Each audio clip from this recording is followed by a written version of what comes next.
Welcome. This is Barbara Agello. I'm the training site coordinator for the American Heart Association at Health Ed of New England. Over the next 40 minutes, we'll review the content for the Basic Life Support Provider Course with an instructional video program. You'll be watching videos that demonstrate how to do CPR, how to use an automated external defibrillator, or AED, and how to save someone who is choking. The video will cover adult, child, and infant techniques. The BLS Provider textbook is not included with this course. If you wish to purchase, you may visit the website worldpoint.com. That's WORLDPOINT.com. Once you successfully complete all the portions of the video, you'll be prompted to take the Digital American Heart Association written exam, which consists of 25 questions. Once you've completed the exam, if you haven't done so already, please contact us to schedule your in-person skills test. You can call me at 781-582-1440 or email barbara@healthednewengland.com. You will have time to review and practice at your skills test. After you complete both the online course and the skills test, a link to your Digital American Heart Association certificate will be emailed to you. Your certification will be current for 2 years. Good luck, and hope you enjoy the course. First, let's talk about the adult chain of survival. There are 5 links in the chain. It starts with immediate recognition of cardiac arrest and activation of the emergency response system. Then it moves to early cardiopulmonary resuscitation, or CPR, with an emphasis on chest compressions. After that, rapid defibrillation is used. The next link in the chain is effective advanced life support that leads finally to integrated post-cardiac arrest care. And this chain is really a useful metaphor to understand the connection and flow between the stages of emergency cardiovascular care. We just witnessed the chain of survival in action, with the victim seamlessly treated. So now let's go back and review the links in the chain of survival as they happen. The nurse certainly would have preferred to have ideal conditions, but this is an example of working with the conditions in the moment while still making decisions that increase the chance of survival for the victim. As the car pulls into the parking lot, the man in the passenger seat isn't feeling well. The man collapses, and his son realizes that he needs to find help in the doctor's office. The nurse attends to the victim and recognizes possible cardiac arrest. So she tries to get a response from the victim and sends the son into the office to call for help to set the emergency response system in motion. The chain of survival begins right here, with the nurse's immediate recognition of possible cardiac arrest and activation of the emergency response system. A rescuer must first recognize that the victim is in cardiac arrest based on unresponsiveness and lack of normal breathing. After recognition, the rescuer should immediately activate the emergency response system and begin CPR. Effective bystander CPR provided immediately after cardiac arrest can double or triple a victim's chance of survival. Bystanders who are not trained in CPR are encouraged to provide compression-only CPR, also called hands-only CPR. When an untrained bystander sees an adult suddenly collapse, there are 2 simple steps to follow. Call 911 and push hard and fast in the center of the chest. Dispatchers may provide further instructions and guide the bystander until trained help arrives. Some healthcare providers might find it necessary to provide compression-only CPR until a barrier device is available. The nurse immediately begins chest compressions without delay. The office assistant summons another nurse from the office to help. The second nurse arrives with the AED. This introduces the next link in the chain of survival. The AED, or Automated External Defibrillator, is a lightweight portable device that can identify an abnormal heart rhythm that needs a shock. The AED can then deliver a shock that can convert a rhythm back to normal. Most sudden cardiac arrests are triggered by abnormal heart rhythms called arrhythmias. A common and treatable arrhythmia causing cardiac arrest is ventricular fibrillation, or VF. With VF, the heart's electrical impulses suddenly become chaotic and ineffective. Blood flow to the brain and other vital organs stop abruptly, and the victim loses consciousness. Death usually follows unless a normal heart rhythm and pulse are restored within minutes. The AED uses voice prompts, lights, and on-screen messages to tell the rescuer the steps to take. AEDs are simple to operate, allowing layperson and healthcare providers to attempt defibrillation safely. The EMS providers arrive, and they prepare to take over. They extend the chain to give the victim the best chance of survival. Advanced life support can occur in any setting and provides more advanced treatment to the victim. Once the return of spontaneous circulation, or ROSC, is achieved, the victim is transported to receive post-cardiac arrest care. Post-cardiac arrest care after ROSC focuses on preventing the return of cardiac arrest and on interventions that can improve long-term survival. These 5 links, immediate recognition of cardiac arrest and activation of the emergency response system, early CPR, rapid defibrillation, effective advanced life support, and integrated post-arrest care show the most important actions needed to treat cardiac arrest. There are slight differences in these links if you're inside the hospital. The first link is surveillance and prevention of cardiac arrest with patient monitoring and assessment by the medical emergency team or rapid response team when a patient's condition is starting to deteriorate. The next link is early activation of the code team, followed by early CPR, early defibrillation, and post-cardiac arrest care. Post-cardiac arrest care may be provided in the cath lab and ICU. Basic life support is the foundation for saving lives after a cardiac arrest. In this course, you'll learn the skills of high-quality CPR for victims of all ages and practice delivery of these skills both as a single rescuer and as a member of a multi-rescuer team. Now, let's go back and review the rescue again, pointing out the steps of basic life support as they happen. First, the nurse assesses the scene quickly to make sure it's safe to approach. She notices the danger of traffic in the parking lot, and by using a bystander in a car to keep the area safe, she begins building a team. Then, she simultaneously checks his breathing and checks for a pulse. If the responder was a lay rescuer and not a healthcare professional, she would not check for a pulse. Lay rescuers should not check for a pulse and should assume that cardiac arrest is present if an adult suddenly collapses or an unresponsive victim is not breathing normally. When she gets no sign of response, no breathing, and no pulse, knowing that EMS is being activated and the AED is on the way, she immediately begins CPR with compressions.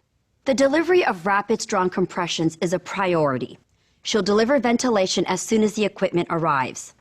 Although the nurse detects no breathing here, abnormal breaths are common in the first minutes of cardiac arrest. These abnormal breaths are called agonal gasps and should not be confused with normal breathing. Rescuers can sometimes mistake agonal breathing for normal breathing and fail to recognize cardiac arrest and initiate CPR. We see the nurse start CPR by removing the victim's shirt and giving chest compressions. You can see that she places the heel of one hand on the center of the chest, just over the lower half of the sternum or breastbone. Then, she places the heel of her other hand on top of the first. And she keeps her shoulders right over her hands for leverage, with her elbows straight. The critical characteristics of adult high-quality CPR are to push hard and fast at a compression rate of 100 to 120 per minute and a depth of at least 2 inches or 5 centimeters. Allow complete chest recoil after each compression, and minimize interruptions in compressions to less than 10 seconds.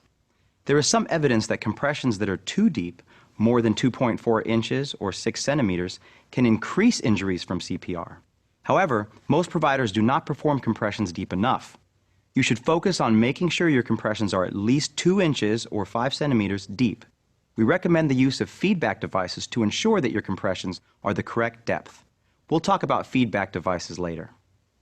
The nurse just focuses on providing high-quality chest compressions while EMS is being activated and the AED is being retrieved. And as you can see, giving compressions requires intense effort. You'll discover this in a few minutes when we practice chest compressions. The first nurse continues with CPR, including ventilation with the pocket mask, as the second nurse shaves the victim's chest. This ensures that the AED pads have direct contact with skin. Otherwise, if the pads had difficulty sticking to the victim's skin, the AED would be unable to analyze the victim's heart rhythm. In that case, the AED would give a message to check pads. The office assistant also comes out, still on the phone with EMS dispatch. Dispatch will want to keep the rescuer on the phone to provide guidance, update EMS with the victim's condition, and confirm that EMS will arrive at the right location. But once the office assistant has given all the information requested by dispatch, she'll be able to assist the victim's son. The AED is ready to analyze. The second nurse clears the victim after the AED advises a shock. After the shock is delivered, the second nurse resumes compressions immediately. Now it's the first nurse's responsibility to deliver 2 breaths between the compression sets. It's also her responsibility to observe and monitor the compressions and to offer advice and encouragement. After the nurse begins another set of compressions, the EMS team arrives and they prepare to take over. As they communicate with the nurse to get a summary of events, one crew member verifies that the victim is still in cardiac arrest and takes over compressions, while the other replaces the AED with their manual defibrillator. The AED advises that no shock is required, and the victim begins to move and breathe. The EMS team identifies an organized rhythm and a pulse. It's worth mentioning that there are many ways that this scenario could have been different. This scenario shows how an integrated system of care helped to achieve a positive outcome. From the bystander recognizing a problem and getting help, to the nurse initiating care, to the EMS team arriving, stabilizing, and transporting the victim to the hospital for post-cardiac arrest care. You never know what situation you'll face or what resources will be accessible. But our goal is that, with today's training, you'll have the knowledge and a framework to provide high-quality, life-saving CPR, regardless of the conditions and circumstances.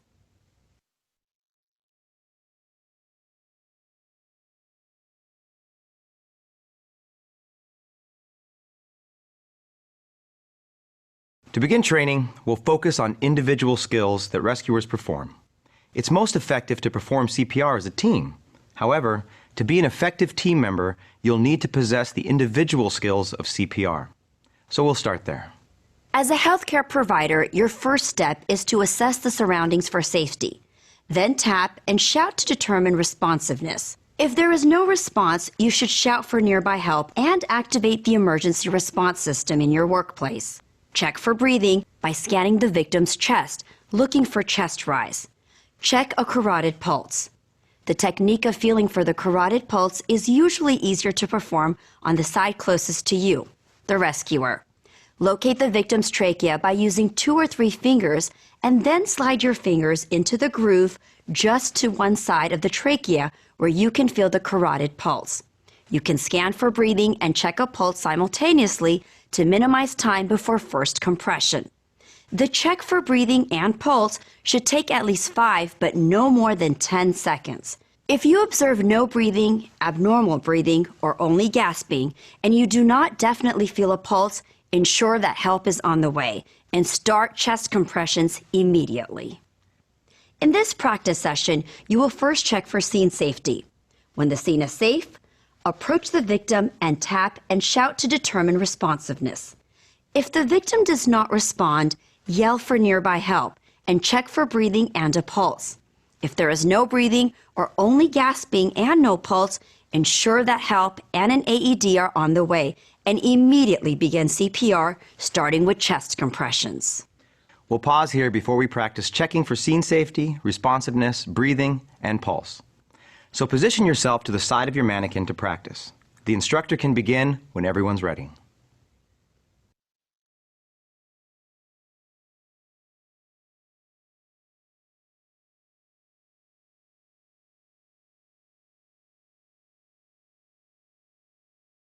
Now let's practice chest compressions. Before we start, you need to make sure the victim is on a firm, flat surface, lying face up. If you need to remove any clothing from the front of the victim's chest, do it quickly. A bit later in this course, we'll talk about what to do if someone is unresponsive, not breathing, but does have a pulse. But right now, we're assuming you don't feel a pulse, so compressions are needed.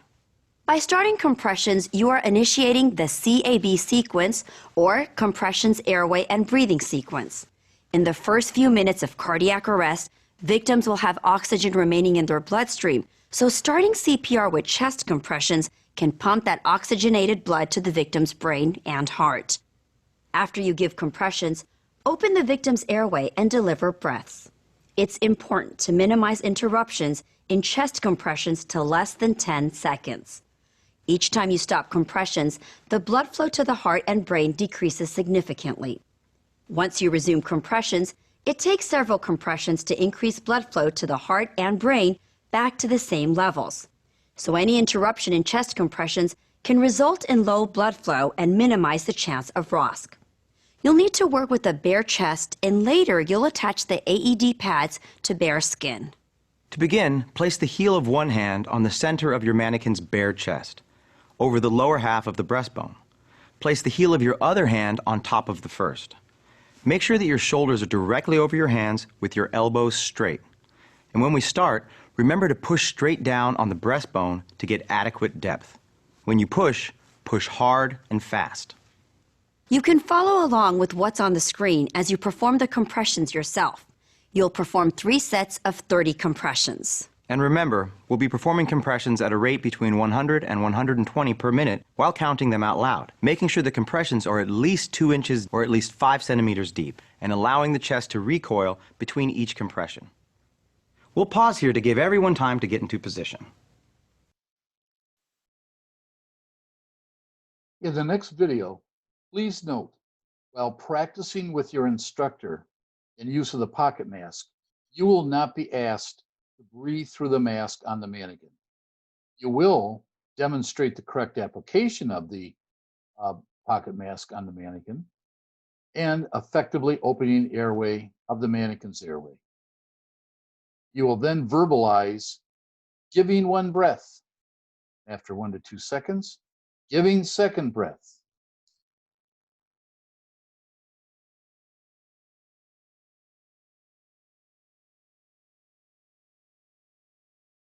So now, let's go through some instruction on the pocket mask, and then we'll practice one rescuer skills with compressions and breaths.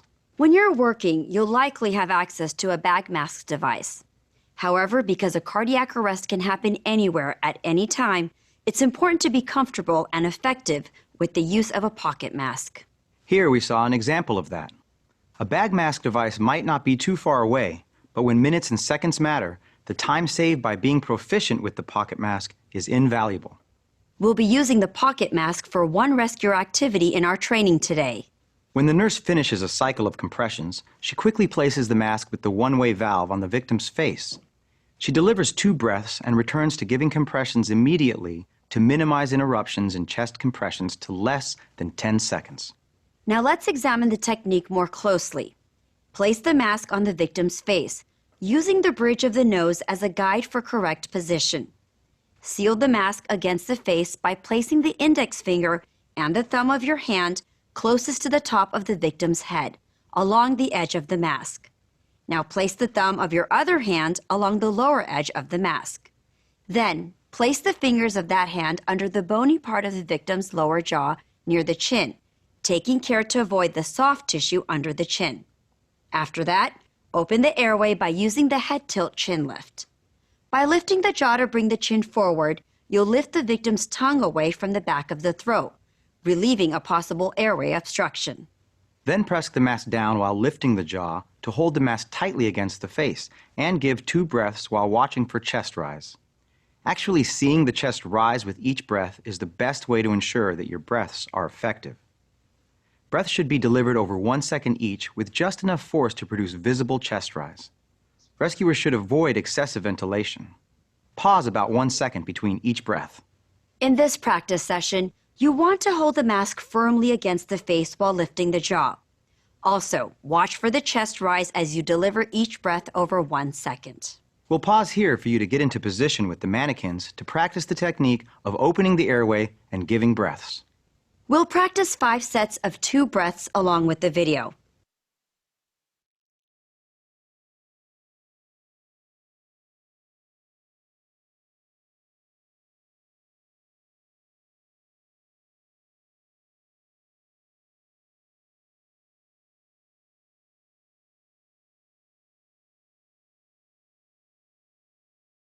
Now let's practice compressions and breaths together using your pocket mask with the one-way valve. When switching between giving compressions and breaths, limit the time between compression and breath cycles to less than 10 seconds. Make sure the chest rises with each breath, but provide ventilations just to the point of the chest rising. We'll start with assessment and then combine compressions and breaths. We'll be doing 3 sets of 30 compressions with 2 breaths. We'll pause here to give you a moment to get into position with the mannequins.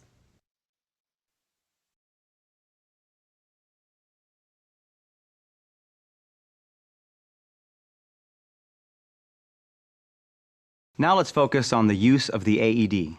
And you'll be familiarizing yourself with the AED device that you'll use for training today in your class. Although AEDs may differ slightly, there are 4 universal steps for operation. To begin, turn on the AED. Just open the carrying case or the top of the unit and simply power on the AED. Some devices will power on automatically when you open the lid. After that, attach the pads to the victim's chest by using the diagrams on the pads for correct placement. Some AEDs may have adult and pediatric pads. Be sure to use the adult pads on anyone 8 years of age or older. If you're not sure of the victim's age, use the adult pads. You may also need to plug in the pads for certain models. Following the pictures found on the pads, attach the adhesive pads to the victim's bare chest. Place one pad to the side of the left nipple and the other on the victim's upper right chest, directly below the collarbone. After the AED is turned on, some units will tell you to press a button for the device to analyze the heart rhythm. Others will analyze the rhythm automatically. The AED may take about 5 to 15 seconds to analyze the rhythm. The AED will deliver an audible prompt when it's ready to analyze the victim's rhythm, followed by a prompt to clear the victim. The rescuer should strongly repeat the command to clear, checking visually to be sure that all rescuers and people receive the command. Once the AED completes its analysis, if a shock is advised, it will charge and then prompt again to clear the victim. The rescuer should again repeat the command to those nearby. Loudly state something like, "Everybody clear," or simply, "Clear." And visually make sure that nobody is touching the victim, not even the person in charge of giving breaths. Then, the shock can be delivered. Next, press the shock button. The shock may produce a sudden contraction in the victim's muscles. After the AED gives the shock, resume CPR immediately, beginning with chest compressions. Do not remove the AED or turn it off. The device will repeat the analyze and shock cycle about every 2 minutes. Follow the voice prompts of the AED. If at any time the AED indicates no shock is advised, immediately start chest compressions. You'll need to consider a few special situations when using an AED. First, if a victim has hair on his chest, the hair may prevent the pads from sticking. If your AED has only one set of pads, a razor should be included. You can use the razor to quickly shave the area and then apply the pads. If your AED has 2 sets of adult pads, you can apply one set to the hairy chest. If the hair prevents the pads from coming in contact with the chest, the AED should tell you to check the pads. If it does, press the pads down more firmly. If they still aren't sticking, rip the pads off forcefully, removing the chest hair. Then reapply a new set of the pads to the bare skin. Water on the victim's chest can also be a problem. It could allow the shock to travel through the water between the pads, ultimately preventing delivery of an effective shock dose to the victim's heart. If someone is lying in water, you should quickly move the victim to a dry area. However, if the victim is lying on snow or in a small puddle, you may use the AED. And if the chest is covered with water or sweat, wipe the chest before attaching the AED pads. But wipe the chest quickly. It doesn't have to be completely dry. Some people have an implanted pacemaker or defibrillator in the same place where you would put the AED pads. These devices look like a round or square lump, smaller than a deck of cards. If you see this lump, avoid putting the pad directly over it. Also, do not place the pad directly over a medicine patch. If a medicine patch is located where you need to place a pad, take the patch off and quickly wipe the chest before you put on the pad. If your workplace has an AED, you should familiarize yourself with that AED. Regardless of the type of AED, remember to turn it on first and follow the audible prompts that will lead you through the rest of the steps. Additional emergency equipment may also be found in the AED, such as scissors, razors, wipes, gloves, and a barrier device. These items may also be found in a separate emergency or first aid kit. We'll pause here to allow you to get familiar with the AED in your class today. Your instructor will show you all that's included in the kit and demonstrate the correct way to place the pads on the victim.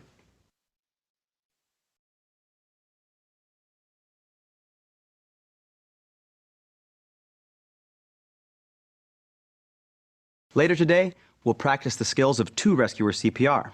For the two-rescuer practice, we'll use the bag mask device. So let's first learn how to use it. The bag mask device consists of a ventilation bag and a face mask, and it comes in a variety of sizes. You can also use supplementary oxygen with the bag mask device. To begin, position yourself directly above the victim's head. You'll use the EC clamp technique to hold the mask in place. To do this, place the mask on the victim's face, using the bridge of the nose as a guide. Use the thumb and index finger of one hand to make a C to press the edges of the mask to the face. The remaining 3 fingers of your hand should form an E to tilt the head back, lift the jaw, and open the airway.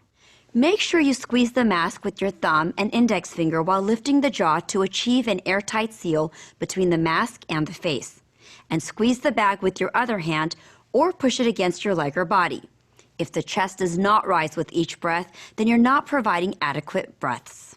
But if this occurs, readjust the mask, reposition the head and neck, and attempt to ventilate. And then, only if necessary, administer a larger amount of air. The critical points of delivering breaths remain the same for the bag mask device as for the pocket mask. 2 breaths are given, each breath given over 1 second after every set of 30 compressions.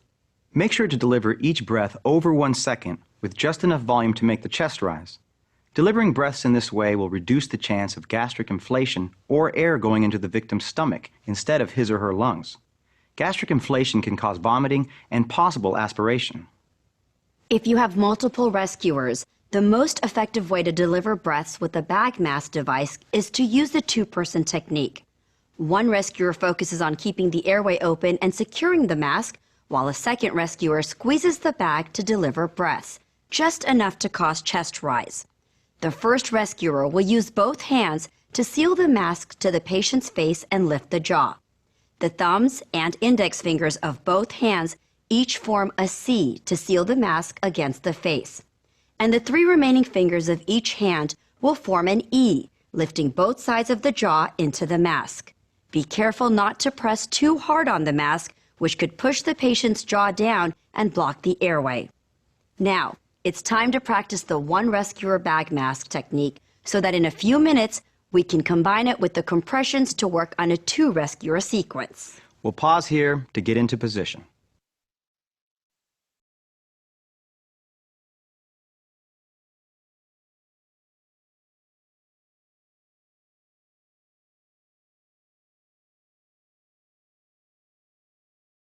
Now let's review some of the points for 2-rescuer BLS.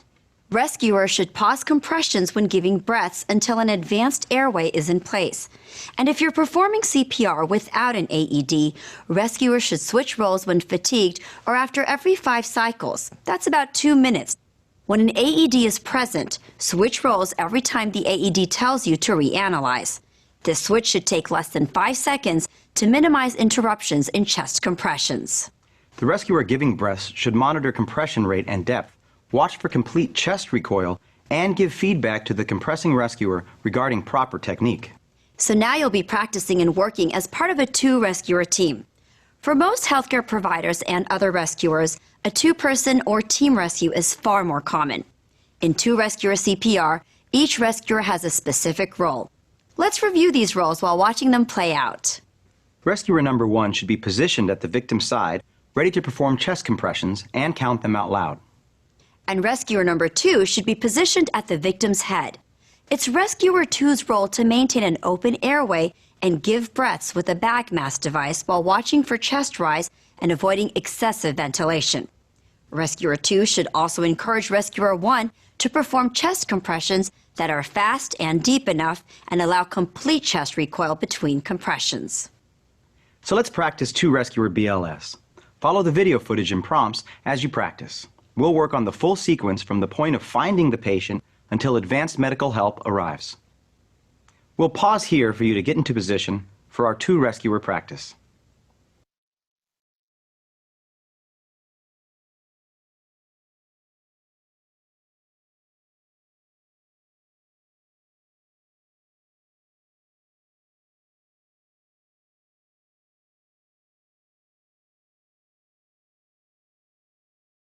Before we get to the practice, let's talk about a few important differences between BLS for children and BLS for adults. First of all, under the American Heart Association BLS guidelines, anyone from age 1 to puberty is considered a child.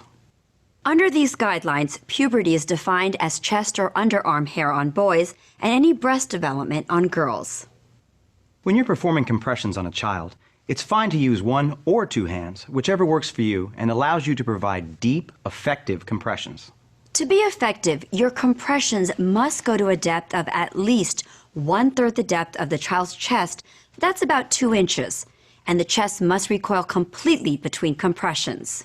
Also, whether the victim is a child or an adult, a single rescuer always uses a compression to ventilation ratio of 30 compressions to 2 breaths.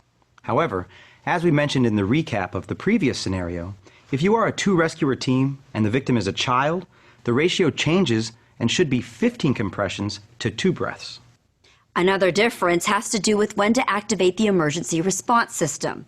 If you do not witness the arrest and are alone, you should perform 5 cycles of CPR to ensure that the victim's brain is oxygenated before you leave the child to activate the emergency response system. However, as we saw in the previous scenario, if the arrest is sudden and you witnessed it, leave the child, activate the emergency response system, get the AED, and then return to the child to perform CPR. So now, let's take the CPR for adults that you've learned and apply it with changes to practice CPR for children. For this session, we will practice 2-rescuer child CPR using a 15-to-2 compression to ventilation ratio. One person will provide compressions while the other delivers breaths with a bag mask device. We'll pause here to give everyone time to get into position.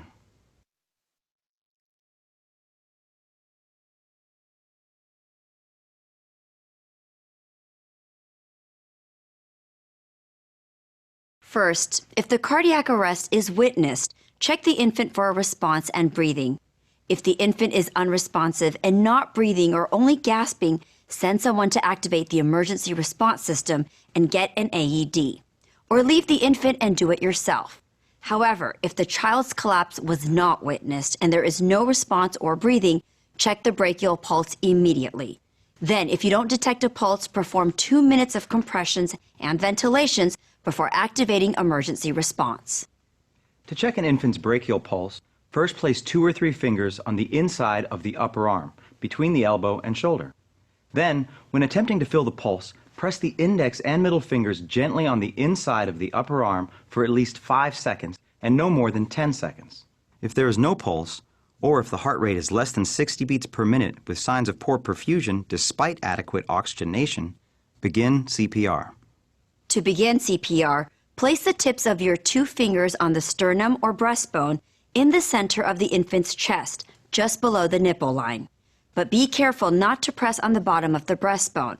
With that correct position, push hard and fast to a depth of at least 1/3 the depth of the chest, or about 1.5 inches. And the rate needs to be 100 to 120 compressions per minute. After each compression, allow the chest to recoil completely.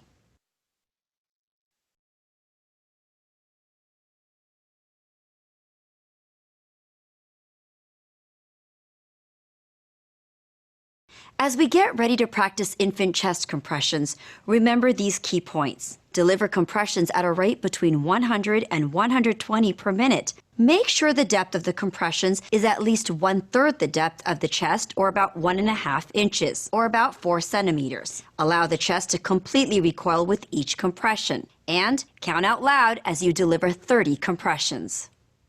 So let's get into position to practice compressions.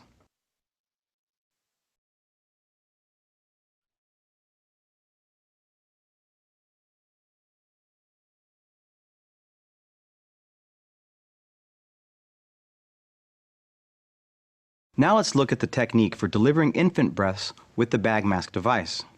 This is similar to the adult bag mask technique we practiced earlier. 2 things to note before you start. 1, make sure you have the right size mask so that it isn't too big or too small. And 2, remember that chest rise is the most observable sign to determine the effectiveness of your rescue breaths. First, position yourself directly above the infant's head. You'll use the EC clamp technique that you learned earlier. However, if you tilt or extend an infant's head beyond the neutral position, the infant's airway may become blocked. Ensure a tight seal between the mask and the infant's face, and squeeze the bag with your other hand to deliver just enough breath over 1 second to make the chest rise. If the chest doesn't rise, then you are not providing adequate breaths. Adjust the mask, reposition the head and neck, or administer a larger amount of air. It's practice time. We'll practice 5 sets of 2 breaths. Deliver each breath over 1 second, deliver just enough breath to make the chest rise, and make sure you have a tight enough seal with the mask on the infant's face. We'll pause here to give everyone time to get into position.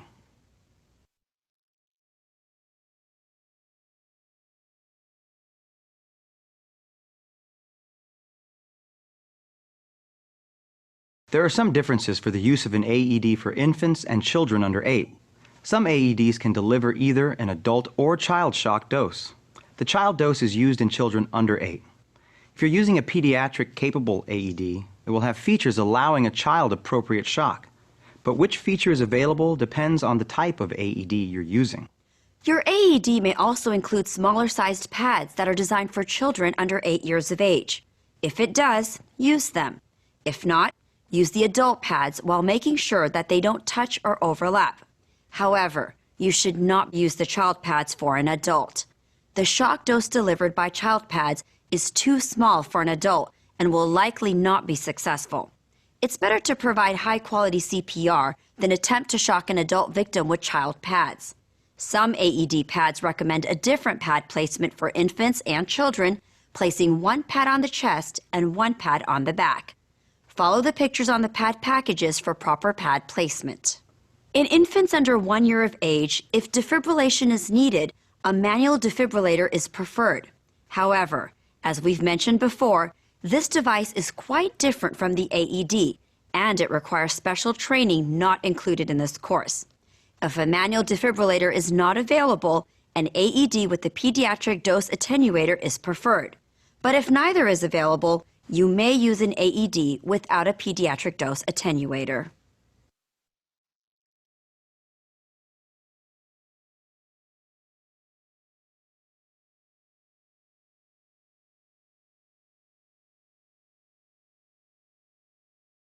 You will have the opportunity of practicing with a Narcan trainer device and your instructor-led session.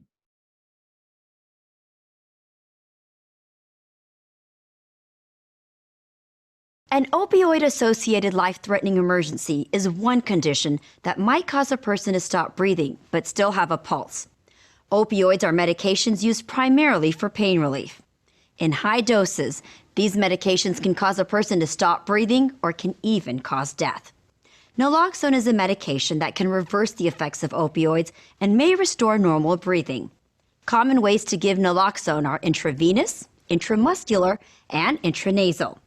If you suspect an opioid-associated life-threatening emergency in a patient who is unresponsive and not breathing normally but does have a pulse, you should give 1 rescue breath every 5 to 6 seconds in an adult and every 3 to 5 seconds in a child or infant. Then, if your local protocol allows, you may give naloxone. But don't delay breaths to give naloxone. If the patient does not have a pulse, you can give naloxone after starting CPR.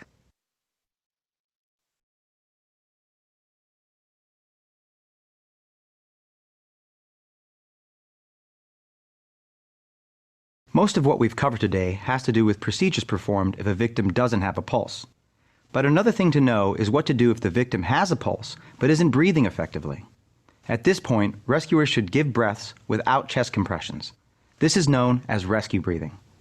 For adults, give 1 breath every 5 to 6 seconds, or about 10 to 12 breaths per minute. And for rescue breathing given to infants and children, deliver 1 breath every 3 to 5 seconds, or about 12 to 20 breaths per minute. And give each breath over 1 second. Also, make sure each breath results in the visible chest rise. And during rescue breathing, you should check the victim's pulse about every 2 minutes. We'll pause here to give everyone time to get into position.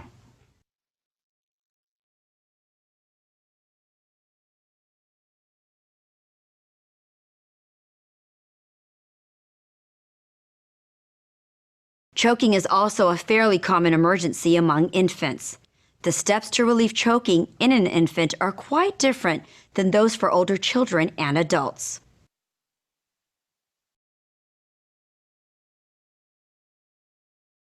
If you find an infant choking and he or she is responsive, first sit or kneel with the infant in your lap. Hold the infant face down and resting on your forearm with the head slightly lower than the chest. Support the head and jaw with your hand. Avoid compressing the soft tissues of the infant's throat. Then, rest your forearm on your thigh to provide support.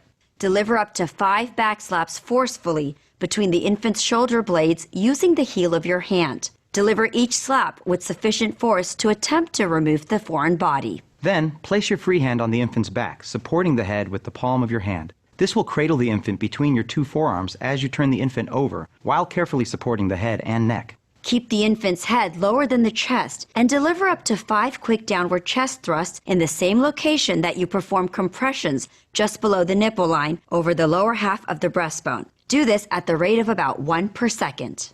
Then, repeat the sequence of 5 back slaps and 5 chest thrusts until the object is removed or until the infant becomes unresponsive. As with an adult, if a choking infant becomes unresponsive, shout for help. Then lay the infant on a hard, flat surface. You'll perform CPR, but with one exception. Each time you open the airway to give breaths, look for the object. Once you can see the object, carefully try to remove it. Never perform a blind finger sweep. You only want to sweep for an object if you can see it. If you are alone, after about 2 minutes or 5 cycles of CPR, activate the emergency response system. We'll pause here to allow you to get into position to practice with the infant mannequins. This concludes the video part of the certification process. You will now be prompted to take the written exam. Good luck, and we look forward to seeing you soon.